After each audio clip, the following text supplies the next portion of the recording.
আরেকবার বলছি, 10ই মুহররমে আল্লাহ রাব্বুল আলামিন ফিরআউনের কবল থেকে মূসা আলাইহিস সালাম এবং বনু ইসরাইলকে মুক্তি দিয়েছেন। এটা ছিল মুহররম মাসের 10 তারিখ। এই নিয়তে আমরা সওম রাখি, এই নিয়তে আমরা রোজা রাখব। এই দিনেই 10ই মুহররমে ইমাম হুসাইন রাদিয়াল্লাহু আনহুর শাহাদাত ঘটে গেছে। এটা প্রায় 60 কি 62 হিজরি দিকে ঘটনা। কথা কি বুঝতে পারছেন? আমি বুঝাতে পারছি না। অনেক পরে এই দিনেই হুসাইন রাদিয়াল্লাহু আনহুর শাহাদাতটা ঘটে গেছে। এই কারণে আমাদের মধ্যে একটা প্রচলন হয়ে গেছে যে হয়তোবা এই উদ্দেশ্যে এখানে রোজা রাখতে হয়। রাসূল সাল্লাল্লাহু আলাইহি ওয়াসাল্লামের ইন্তেকালের পর খলিফা হন আবু বকর সিদ্দিক রাদিয়াল্লাহু আনহু, তারপরে ওমর রাদিয়াল্লাহু আনহু, তারপরে উসমান রাদিয়াল্লাহু আনহু। এই উসমান রাদিয়াল্লাহু আনহুর এই সময় থেকে শেষের দিকে একটা সমস্যা সৃষ্টি হয়েছে। কি সমস্যা? উসমান রাদিয়াল্লাহু আনহুকে কিছু বিদ্রোহীরা হত্যা করেছিল। যিনি নবী সাল্লাল্লাহু আলাইহি ওয়াসাল্লামের জামাই, দুইজন মেয়েকে বিয়ে করেছেন, জিন্নুরাইন, তাকে হত্যা করেছে কিছু বিদ্রোহী। এরপরে খেলাফতের দায়িত্বে আসেন আলী রাদিয়াল্লাহু আনহু। কে আসেন? আলী রাদিয়াল্লাহু আনহু। আলী রাদিয়াল্লাহু আনহু দায়িত্ব নেন এই মক্কা মদিনা এই জায়গাটুকুর উপরে। তার হাতে সাহাবায়ে কেরাম বায়াত করেন। কিন্তু ওই দিক বলতে বোঝাচ্ছি সিরিয়া, শামের দিকে, সেদিকের গভর্নর ছিলেন মুয়াবিয়া রাদিয়াল্লাহু আনহু। কি নাম? মুয়াবিয়া রাদিয়াল্লাহু আনহু। তিনিও কিন্তু একজন বড় মাপের সাহাবী। ঠিক আছে? তো মুয়াবিয়া রাদিয়াল্লাহু আনহু সেখানে নিজে সেখানকার খেলাফতের দাবি করেন। আলী রাদিয়াল্লাহু আনহু হাতে বায়াত তিনি করেননি। আলী রাদিয়াল্লাহু আনহুকে বারবার একটা বিষয়ের চাপ দেওয়া হচ্ছিল যে ওসমান রাদিয়াল্লাহু আনহু শাহাদাতের আগে বিচার করতে হবে, হত্যাকারীর বিচার করতে হবে। তো এখানে একটা দ্বন্দ্ব, মানে একটা পলিটিক্যাল দ্বন্দ্ব সৃষ্টি হলো। ওইদিকে মুয়াবিয়া রাদিয়াল্লাহু আনহু তিনি খেলাফতের দাবিদার হয়ে উঠলেন, এদিকে সাহাবায়ে কেরাম সহ অনেকেই আলী রাদিয়াল্লাহু আনহুর কাছে বায়াত করলেন। তো এর ফলশ্রুতিতে দেখা যায় আলী রাদিয়াল্লাহু আনহু তার রাজধানীটাকে কুফায় নিয়ে যান, ইরাকের কুফায়। তো ইহুদিদের ইন্ধনের ফলে এক পর্যায়ে দেখা যায় যে আলী রাদিয়াল্লাহু আনহুর এক পক্ষ এবং একদিকে মুয়াবিয়া রাদিয়াল্লাহু আনহুর এক পক্ষ, তারা একটা মানে অনাকাঙ্ক্ষিত যুদ্ধের দিকে চলে যান। ঠিক আছে? এই যুদ্ধটাকে বলা হয় সিফফিনের যুদ্ধ। কিসের যুদ্ধ? সিফফিনের যুদ্ধ। এটা সংঘটিত হয়েছে 37 হিজরিতে। কত হিজরি? 37। এর আগের বছর আবার উটের যুদ্ধ হয়েছে, জঙ্গে জামাল। তার পরের বছর এই সিফফিনের যুদ্ধ। সিফফিনের যুদ্ধে আলী রাদিয়াল্লাহু আনহু বিজয় লাভ করেই ফেলেছিলেন। এই সময় মুয়াবিয়া রাদিয়াল্লাহু আনহুর দলের মধ্যে আমর ইবনে আস রাদিয়াল্লাহু আনহু তিনি বলছেন যে কোরআন ফয়সালা করবে। কোরআন ফয়সালা করবে, এটাকে কেন্দ্র করে একটা তৃতীয় পক্ষ নির্ধারণ করা হয়, যেটাকে আমরা সালেস বলি। যে মুয়াবিয়া রাদিয়াল্লাহু আনহুর পক্ষে একজন, তার নাম আমর ইবনে আস রাদিয়াল্লাহু আনহু, এবং আলী রাদিয়াল্লাহু আনহুর পক্ষে একজন, তার নাম হচ্ছে আবু মুসা আশআরী রাদিয়াল্লাহু আনহু। তারা গিয়ে একটা তৃতীয় পক্ষ করে মীমাংসা করতে যাচ্ছেন যে আমরা কেউ যুদ্ধ চাই না, আমরা ভাই ভাই, আমরা সবাই মুসলিম উম্মার ঐক্যের খাতিরে এখানে একটা সলিউশনে আসব। তো সলিউশনে একটা আশা হচ্ছিল যে ঠিক আছে, উভয়েই পদত্যাগ করবে, নতুন খলিফা নেওয়া হবে। ঠিক আছে? তো এরকম একটা কথা চলছিল। কিন্তু মুয়াবিয়া রাদিয়াল্লাহু আনহু তিনি তার যে মানে দাবি, এটা ছাড়তে চাচ্ছেন না।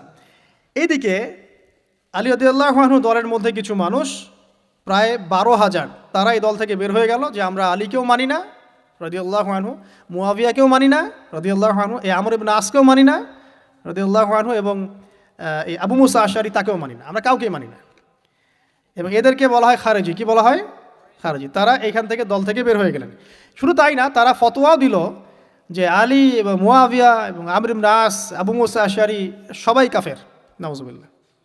কারণ কি? কারণ হচ্ছে তারা আল্লাহর বিধান দ্বারা বিচার ফয়সালা করছে না, মানুষের মত তারা গ্রহণ করছে। মানে ওদের উদ্ভট যুক্তি আর কি।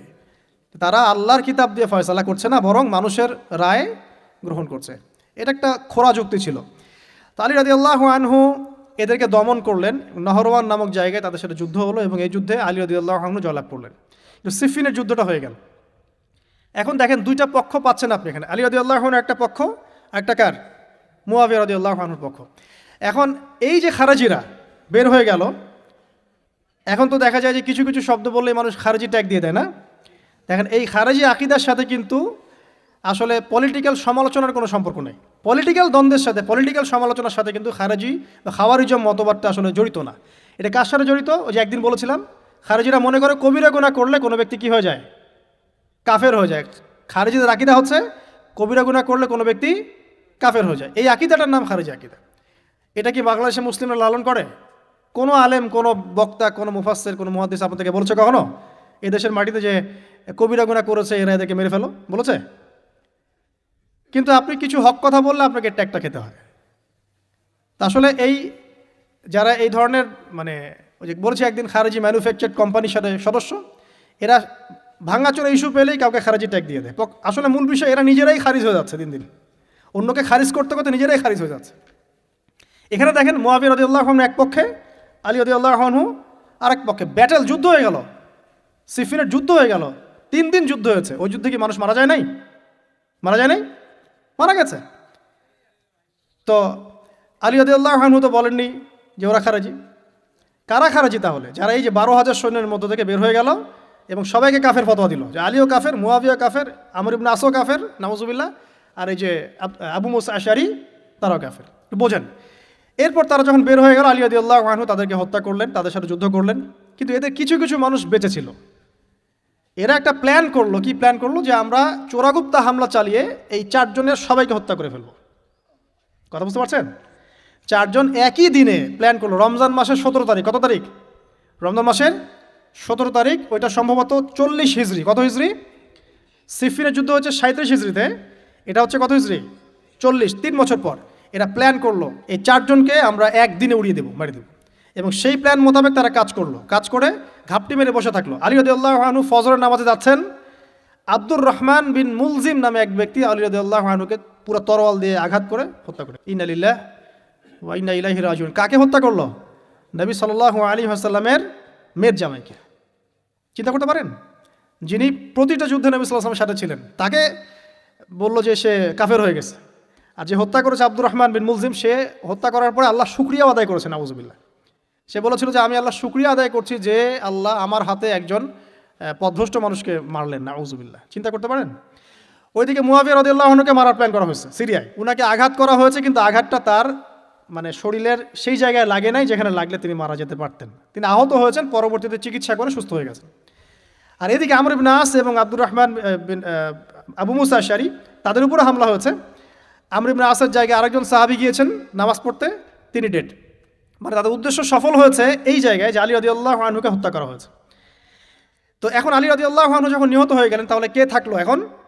মুআবিয়া রাদিয়াল্লাহু আনহু। আচ্ছা, আলী রাদিয়াল্লাহু আনহু চলে যাওয়ার পরে তার সন্তান হাসান রাদিয়াল্লাহু আনহু, কি নাম?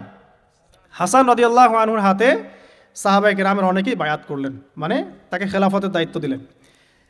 তো এবং তিনিও কুফায় রাজধানী, এখানে তিনি আছেন এবং কুফাবাসী তাকে মানে প্রলুব্ধ করছে কিছু কিছু মানুষ যে আপনার উচিত মুআবিয়া রাদিয়াল্লাহু আনহুর সাথে যুদ্ধ করা, ঠিক আছে? কিন্তু হাসান রাদিয়াল্লাহু আনহু সেই কাজটা করলেন না। তিনি বলেন, না, আমি মুসলিমদের মধ্যে দ্বন্দ্ব চাই না। বরং আল্লাহর নবী একটা ভবিষ্যৎবাণী করেছিলেন সাল্লাল্লাহু আলাইহি ওয়াসাল্লাম যে আমার এই নাতি হাসান মুসলিমদের বড় ফিতনার সমাধান করে দিবে। সুবহানাল্লাহ। কথা বুঝতে পারছেন? তো হাসান রাদিয়াল্লাহু আনহু তখন কি করলেন? নিজে তার যে এই যে দায়িত্ব, খেলাফতের দায়িত্ব, তিনি মুআবিয়া রাদিয়াল্লাহু আনহুর হাতে ছেড়ে দিলেন। সুবহানাল্লাহ। তিনি নিজে পদত্যাগ করলেন। ঠিক আছে, আমার ক্ষমতার দরকার নাই, মুসলিমরা আপোষে মারামারি কাটাকাটি থেকে রক্ষা পাক। কিছু শর্ত ছিল ওই চুক্তির মধ্যে, যে মুআবিয়া রাদিয়াল্লাহু আনহু যে কাজই করবেন সুরাভিত্তিক করতে হবে, হ্যাঁ, আহলে বাইতদেরকে সম্মান করতে হবে, ভাতা নির্ধারণ করতে হবে, এরকম কিছু শর্ত ছিল। ঠিক আছে? তো মুআবিয়া রাদিয়াল্লাহু আনহু মেনে নিলেন। এবার কিন্তু সারা মুসলিম জাহানের কে খলিফা হলেন? কি নাম বলেন? মুআবিয়া রাদিয়াল্লাহু আনহু। এবং এরপর তিনি একাধারে 20 বছর খেলাফতের দায়িত্ব পালন করেছেন। কত বছর? 20 বছর। 40 হিজরিতে এই যে আলী রাদিয়াল্লাহু আনহু মারা যান, আর 20 বছর খেলাফতের দায়িত্ব পালন করেন কে? মুআবিয়া রাদিয়াল্লাহু আনহু। এবং এই সময় মুসলিমরা অনেক উন্নতি করেছে। এই সময় 1700টার মতো নৌ জাহাজ ছিল মুসলিমদের। সাইপ্রাস দ্বীপ থেকে শুরু করে, পর্তুগাল থেকে শুরু করে চায়না, এদিকে আফ্রিকা থেকে শুরু করে পুরো এই যে ভারতবর্ষ, সবই মুসলিমদের। চিন্তা করতে পারেন? পুরো বিশাল অর্ধবিশ্বের চেয়ে বড় জায়গায় শুধুমাত্র মুসলিমদের। এবং তিনি ওটাকে শাসন করছেন। কে শাসন করছেন? মুআবিয়া রাদিয়াল্লাহু আনহু। ঠিক আছে? এবার টার্নিং পয়েন্ট। এবার মুআবিয়া রাদিয়াল্লাহু আনহু ইন্তেকাল করলেন 60 হিজরিতে। ঠিক আছে। আর এদিকে হাসান রাদিয়াল্লাহু আনহু ইন্তেকাল করেছিলেন 49 হিজরিতে। ইন্তেকালের সময় তিনি তার পরবর্তী দায়িত্বশীল নির্ধারণ করে গেলেন বা নিয়োগ করে গেলেন তার পুত্র ইয়েজিদকে। কাকে? ইয়েজিদকে। এই জায়গাটাতে সাহাবায়ে কেরাম রাদিয়াল্লাহু আনহুমের অনেকেই মানেন নাই, কারণ তখন তার চেয়েও যোগ্য মানুষ সমাজে ছিল। ঠিক আছে, তখন আব্দুল্লাহ বিন ওমর বেঁচে আছেন, আব্দুল্লাহ বিন আব্বাস বেঁচে আছেন, আব্দুল্লাহ বিন জুবায়ের রাদিয়াল্লাহু আনহু, বড় বড় জলিল কাদির সাহাবী, তারা কিন্তু তখন বেঁচে আছেন। কিন্তু কি করলেন মুআবিয়া রাদিয়াল্লাহু আনহু, আল্লাহ তাকে জান্নাতবাসী করুন, তিনি তার ছেলে ইয়েজিদকে শাসন ক্ষমতা দিয়ে গেলেন। এই যে শুরু হলো বাবার পরে ছেলে, বুঝতে পারছেন, রাজতন্ত্র শুরু হলো। এবার সাহাবায়ে কেরামদের মধ্যে অনেকেই এটা মানতে চাচ্ছেন না। যারা মানতে চাচ্ছেন না তাদের মধ্যে আছেন আব্দুল্লাহ বিন ওমর রাদিয়াল্লাহু আনহুর ছেলে, আছেন আব্দুল্লাহ বিন আব্বাস রাইসুল মুফাসসিরিন, আছেন আব্দুল্লাহ বিন জুবায়ের বিন আওয়াম রাদিয়াল্লাহু আনহুর ছেলে, এরকম বড় বড় সাহাবী, এবং তারা মক্কা মদিনায়। তো আচ্ছা, এখন এই সাহাবীদেরকে কি আমরা খারিজি বলবো? তারা যে পলিটিক্যালি তাকে সমর্থন করছেন না, পলিটিক্যালি কোনো গভর্নমেন্টের সমর্থন না করলেই খারিজি হয়ে যায়? যদি কেউ বলে আরব বিশ্বের সব যত নেতা আছে এদের মধ্যে অনেকেই ইসরায়েলের সাথে আতাত করেছে, সে কি খারিজি হয়ে যাবে? এই সমালোচনার সাথে খাওয়ারিজমের কোনো সম্পর্ক আছে? যদি কেউ বলে যে পশ্চিমাদের অস্ত্রশস্ত্র নিয়ে মুসলিমরা ইয়েমেনে হামলা করছে, এটা বললে সে খারিজি হয়ে যাবে? যদি কেউ বলে যে মধ্যপ্রাচ্যের কান্ট্রির কিছু নেতা তারা পশ্চিমাদের সাথে চুক্তি করেছে পেট্রো ডলার মনিটরিং সিস্টেম, সে কি খারিজি হয়ে যাবে? খারিজি ম্যানুফ্যাকচার্ড কোম্পানি বাংলাদেশে তারা এই সংজ্ঞাই শিখায়, পলিটিক্যাল বিরোধিতা করলে আপনি খারিজি হয়ে যাবেন। অথচ এখানে দেখেন সাহাবায়ে কেরাম রাদিয়াল্লাহু আনহু মানছেন না ইয়াজিদকে। এবার ইয়াজিদ কি করলো দেখেন। এবার ইয়াজিদ প্রথমত সাহাবীদেরকে কনভিন্স করার চেষ্টা করলেন। তিনি ওখান থেকে তার দূত পাঠালেন, দূত এসে মক্কা মদিনায় বোঝালেন যে আপনারা মেনে নেন, ভালো হবে, ইত্যাদি ইত্যাদি। আব্দুল্লাহ বিন ওমর রাদিয়াল্লাহু আনহু বলেন ঠিক আছে মেনে নিলাম, আব্দুল্লাহ বিন আব্বাস রাদিয়াল্লাহু আনহু বলেন ঠিক আছে মেনে নিলাম। কিন্তু আব্দুল্লাহ বিন জুবায়ের রাদিয়াল্লাহু আনহু মানলেন না। তিনি মানছেন না, আমি কিছুতেই মানি না, তার সে খেলাফতের যোগ্য নয়, এর চেয়ে অনেক বড় বড় যোগ্য মানুষ আছে, আমি মানছি না। বরং তিনি এখান থেকে সরে আসলেন। এবার ইমাম হুসাইন রাদিয়াল্লাহু আনহু, যার কথায় প্রশ্ন করেছেন, লম্বা উত্তর দিচ্ছি। ইমাম হুসাইন রাদিয়াল্লাহু আনহুর হাতে অনেকে বায়াত করতে চাইল যে আপনি যোগ্য খেলাফতের, ইয়াজিদ যোগ্য না, কে যোগ্য? আপনি যোগ্য। এবং তার হাতে কুফাবাসী বায়াত করতে চাচ্ছে, তাকে ডাকছে আপনি মক্কা থেকে চলে আসেন কুফায়। কুফা কোথায়? ইরাকে। আপনি মক্কা থেকে কুফায় চলে আসেন, আমরা আপনার হাতে বায়াত করব। এবার হুসাইন রাদিয়াল্লাহু আনহু সপরিবারে, তার পরিবার আহলে বাইত সবাই নবীর পরিবারের সদস্য, চিন্তা করেন, নবীর পরিবারের প্রায় 80 জন সদস্য, কতজন? তারা এই যে বের হলেন, যাচ্ছেন কোথায়? কুফায়। এবার ওই ইয়াজিদের নিয়োজিত যে গভর্নর ছিল ইরাকের কুফায়, তার নাম আব্দুল্লাহ বিন জিয়াদ। কি নাম? আব্দুল্লাহ বিন জিয়াদ। আব্দুল্লাহ বিন জিয়াদ সে একটা সেনাবাহিনী পাঠালো। সেনাবাহিনীতে সদস্য ছিল 4000। কতজন? 4000। এই 4000 সেনাবাহিনী নিয়ে আব্দুল্লাহ বিন জিয়াদের যে কমান্ডার, তার নাম সম্ভবত আমর বিন, প্রথমে আমের বা ওমর আছে, ওমর বিন সাদ এরকম কিছু একটা, সে আহলে বাইতদেরকে ঘিরে ফেললো। কাকে ঘিরে ফেললো? ইমাম হুসাইন রাদিয়াল্লাহু আনহু, তার ছোট ছোট বাচ্চা কাচ্চা, তার স্ত্রী সন্তান এবং আহলে বাইতের সদস্য যারা। আহলে বাইত মানে বোঝেন তো, নবীর পরিবারের সদস্য। এবার হুসাইন রাদিয়াল্লাহু আনহু যুদ্ধ চাচ্ছেন না, তিনি বলছেন যে আমাকে 3টার যে কোনো একটা পথ বেছে নিতে দাও, আমি তোমার সাথে যুদ্ধ করতে চাই না। 1 নাম্বার, আমাকে সরাসরি ইয়াজিদের সাথে সাক্ষাৎ করতে দাও, আমি ওর সাথে কথা বলে সলভ করব, প্রবলেম কি। 2 নাম্বার, আমাকে পথ ছেড়ে দাও, আমি চলে যাই কোনো সীমান্তবর্তী এলাকায়, সেখানে কাফেরদের সাথে যুদ্ধ করব, জিহাদ করব, সেখানে মারা যাবো, শহীদ হব। অথবা আমাকে নিরাপদে আমাকে মদিনায় ফেরত পাঠাও। তার 3টা যুক্তি কি যৌক্তিক ছিল না? তিনি কে? নবী সাল্লাল্লাহু আলাইহি ওয়াসাল্লামের নাতি, যাকে কোলে নিয়ে নবী সাল্লাল্লাহু আলাইহি ওয়াসাল্লাম অনেক সময় খুতবা দিয়েছেন, নামাজ পড়েছেন, চুমু খেয়েছেন। ফাতিমা রাদিয়াল্লাহু আনহার নয়নমণি, চিন্তা করতে পারেন, এবং যিনি জান্নাতের যুবকদের সর্দার হবেন। কিন্তু এই যে আব্দুল্লাহ বিন জিয়াদের যে সেনাবাহিনী, হুসাইন রাদিয়াল্লাহু আনহুর আর্তনাদ শুনল না। 4000 সৈন্য মিলে 80 জনকে কেটে টুকরা টুকরা করে ফেলেছে। একজন শুধু বেঁচে ছিল, তার নাম জয়নুল আবেদিন। কি নাম? জয়নুল আবেদিন। তিনি একজন বেঁচে ছিলেন, বাকি সবাইকে হত্যা করা হয়েছে। 79 জন আহলে বাইতের সদস্যকে হত্যা করা হয়েছে। খারেজি ম্যানুফ্যাকচার্ড কোম্পানি কিন্তু এদেরকে খারেজি বলছে না, যারা হুসাইন রাদিয়াল্লাহু আনহুকে হত্যা করেছে।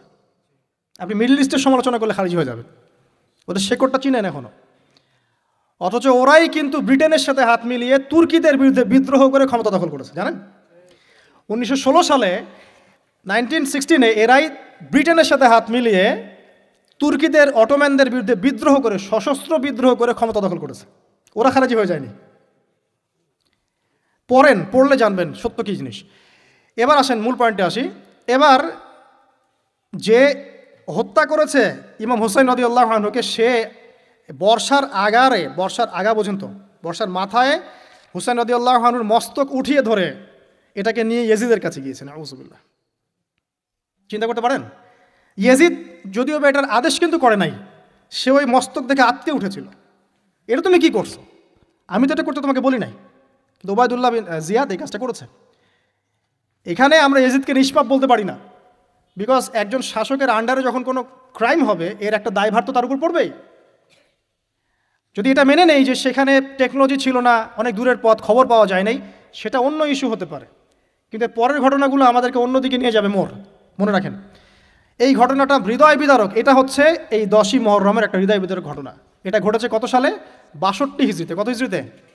62 হিজরিতে, 62 বা 61 আর কি। তো দেখেন, নবী সাল্লাল্লাহু আলাইহি ওয়াসাল্লামের ইন্তেকালের 50 বছর পরে এই কারবালার ঘটনা, এই ঘটনাটা কাকতালীয়ভাবে 10ই মুহররমে ঘটে গেছে। আমরা মনে করি যে এটার স্মরণে আমরা আজকের সওম রাখি, আসলে এটার স্মরণে নয়, ওই নাজাতে মুসার স্মরণে রাখতে হবে। ঠিক আছে? তো আমরা পলিটিক্যালি এই ঘটনাগুলোর সমালোচনা করতে পারি। হুসাইন রাদিয়াল্লাহু আনহুর হত্যাকাণ্ড কোনো সাধারণ ঘটনা ছিল না। হাররার যুদ্ধ কোনো সাধারণ ঘটনা ছিল না। আব্দুল্লাহ বিন জুবাইর রাদিয়াল্লাহু আনহুকে মক্কায় আক্রমণ করা কোনো সাধারণ ঘটনা ছিল না। এরপরে আব্দুল মালিক বিন মারওয়ান যখন ক্ষমতায় আসেন, তার প্রায় 10 বছরের পরেই, তখন হাজ্জাজ বিন ইউসুফের নেতৃত্বে আবারও এই মক্কায় হামলা হয়েছে। এর নাম শুনেছেন? হাজ্জাজ বিন ইউসুফ। এবার এই হামলাতে আব্দুল্লাহ বিন জুবাইর রাদিয়াল্লাহু আনহু এবং তার অনুসারীদেরকে সবাইকে শহীদ করা হয়েছে। হাজ্জাজ বিন ইউসুফের প্রতিরোধ করার সময় আব্দুল্লাহ বিন জুবাইর এবং তার সাহাবাই, তার সঙ্গী সাথী, তারা কি খারেজি ছিলেন? আব্দুল্লাহ বিন জুবাইর রাদিয়াল্লাহু আনহুকে হত্যা করে রৌদ্রের মধ্যে তার লাশটা ঝুলিয়ে রাখা হয়েছে। আব্দুল্লাহ বিন জুবাইর কে আপনাকে বলি? আব্দুল্লাহ বিন জুবাইর রাদিয়াল্লাহু আনহু জুবাইর বিন আওয়াম রাদিয়াল্লাহু আনহুর ছেলে।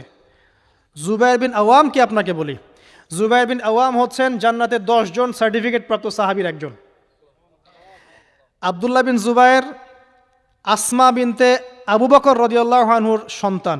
আসমা বিনতে আবু বকর কি আপনাকে জানাই? আসমা বিনতে আবু বকর হচ্ছেন আবু বকর সিদ্দিক রাদিয়াল্লাহু আনহুর মেয়ে। জুবাইর বিন আওয়াম এবং আসমা বিন আবু বকর রাদিয়াল্লাহু আনহু, তাদের সন্তান হচ্ছেন আব্দুল্লাহ বিন জুবাইর রাদিয়াল্লাহু আনহু, যাকে এভাবে হাজ্জাজ বিন ইউসুফের সময় হত্যা করা হয়েছে মক্কায়। এই যে ঘটনাগুলো আপনারা শুনুন। এরপরে যদিও বা পরিস্থিতি ঠান্ডা হয়ে যায় আস্তে আস্তে, এবং আব্দুল মালিক বিন মারওয়ানের সময় তিনিও প্রায় 20 বা 22 বছর ক্ষমতা কাটান, এবং ওই সময় মুসলিমরা এই যে সিন্ধু প্রদেশ জয়, ওইদিকে তারেক বিন জিয়াদের স্পেন জয়, এদিকে আপনার এই যে আমাদের ভারতবর্ষ জয়, এগুলো ওই সময় ঘটেছে। ঠিক আছে? ওইদিকে আমরা যাচ্ছি না।